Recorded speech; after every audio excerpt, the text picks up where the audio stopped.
When it comes to editing, at the end of the day, it's all about pushing buttons.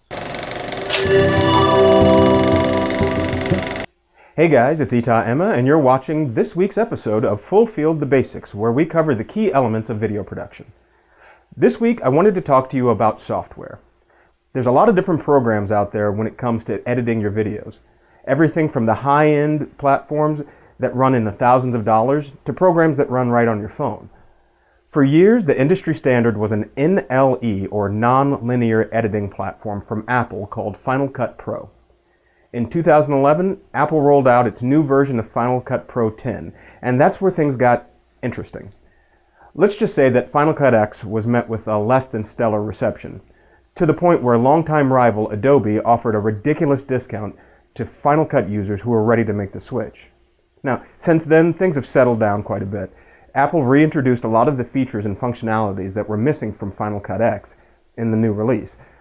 Adobe focused on increasing a deeper integration with their various programs and bundled them together in what's known as the Adobe Creative Cloud. Today, I would say that the top three players in the game are Adobe's Premiere, Apple's Final Cut, and Sony's Vegas. But what does that mean for you? Well, when you look at any of the top shelf editing programs, you'll see that the operations are the same. The key elements like source windows and program windows and your timeline, they're universal.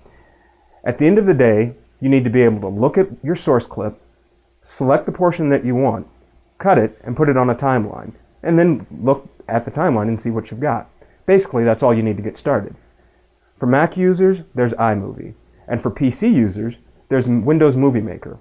Both of these come standard, pre-installed on your operating system. Now, for those who are somewhere in between, there's web applications like WeVideo, or even YouTube has a built-in editor. So unless you're doing complex compositing or special effects, you have everything you need to cut your videos together. So what video editing platforms are you using? Which ones would you like to learn?